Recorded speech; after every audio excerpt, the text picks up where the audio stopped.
Have you ever had that quiet, nagging feeling that something is off in your relationship? It's not about big, dramatic fights, but a subtle, unspoken distance you can't quite name. You start to wonder if you're just imagining things, but your gut is trying to tell you something important. The most dangerous signs a relationship is fading aren't loud, they're silent. In this video, we'll reveal the 4 hidden cracks that signal a relationship is in trouble. And we'll uncover the one sign that's nearly impossible to fix. That feeling of uncertainty is exhausting, and it sends many of us searching for answers online. But most advice focuses on obvious red flags, like constant arguing or jealousy. The problem is, the end of a relationship often begins much more quietly. It starts with subtle psychological shifts that are easy to miss if you don't know what to look for. We're going to break down the 4 deep-seated cracks that truly matter, moving beyond the surface-level lists. You'll learn to identify the patterns that your subconscious is already picking up on. And stick around, because at the end, I'll share a simple tool to help you make sense of it all and decide what to do next. So let's start with the most common yet most misunderstood sign, the communication void. While many think loud arguments are the problem, silence is often far more destructive. In fact, the biggest red flag isn't fighting too much, it's having nothing left to fight for. This void appears when genuine curiosity about your partner's life disappears. It's the shift from engaging conversations to what psychologists call conversational dead ends. Conversations shift from an emotional, "How was your day?" to a logistical, "What's for dinner?" Think about it this way. You come home buzzing with excitement about a small win at work. You share your news, and your partner looks up from their phone and just says, "Oh, cool," before immediately changing the subject. That little sting of disappointment is a symptom of a larger problem. The shared world you once built through conversation is shrinking. Healthy relationships are built on conversations. Dying ones are built on assumptions. When talk turns to assumption, distance grows. The second crack is more subtle and often disguised as simple preference, a growing values mismatch. I'm not talking about big life goals like marriage or kids, which are usually discussed up front. I mean your daily operational values, how you spend your time, energy, and money. In the beginning, you make compromises because everything is new and exciting. But over time, your true priorities naturally surface. Maybe you value a quiet Friday night to recharge after a long week, seeing it as essential self-care. But your partner sees a free night as a prime opportunity to be out, socializing and seeking new experiences. At first, it's a small conflict. One of you gives in. Repeatedly, this stops being a compromise and starts breeding resentment. One person feels held back and bored, while the other feels constantly overwhelmed and drained. This isn't about one lifestyle being better than another.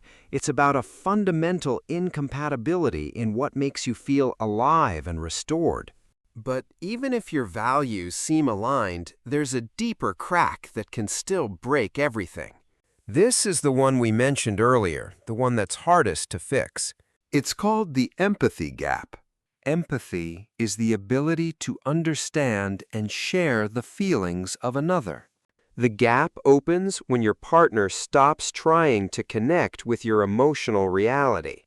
It's not that they have to agree with you, but they have to be willing to see you. For example, you try to explain that a comment they made really hurt your feelings. Instead of curiosity, their immediate response is defensiveness. They might say, "You're being too sensitive," or "That's not what I meant, you're twisting my words."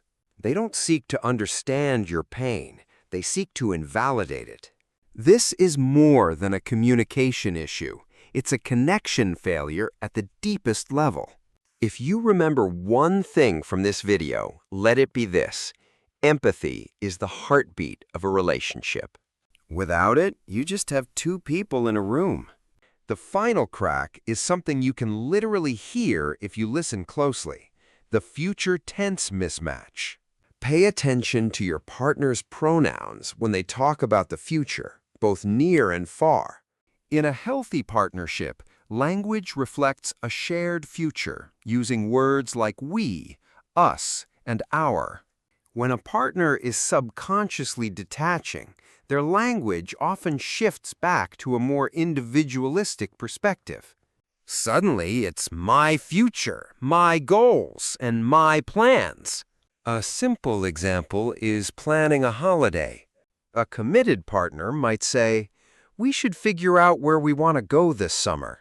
A detaching partner might say, "I'm thinking about going to the coast this summer." This small pronoun shift speaks volumes about whether you're in their future plans. It's a subtle but incredibly telling verbal leak of their true mental state. Now that we've covered these 4 cracks, take a moment to reflect. Thinking about them, does one stand out to you more than the others? So, what do you actually do with this knowledge? Let's turn it into a clear plan with that simple tool I promised, the traffic light model. A green light means these issues are rare and empathy is high. Your foundation is strong, so keep nurturing it. A yellow light means you recognize 1 or 2 cracks appearing occasionally. This is your cue to start a conscious conversation and put in the work. A red light, however, is when the empathy gap is persistent and the future is always I, not we. This indicates a deep incompatibility that requires serious reflection about your path forward.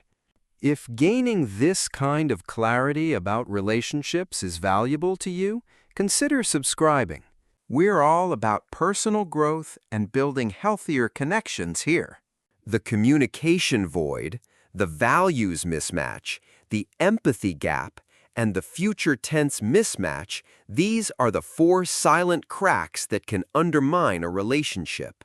Remember that gut feeling we talked about at the beginning? It's not paranoia, it's your subconscious recognizing these very patterns.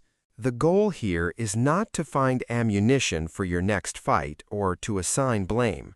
It is to find your truth. Ultimately, this knowledge isn't a weapon to use in a fight. It's a compass to find your way.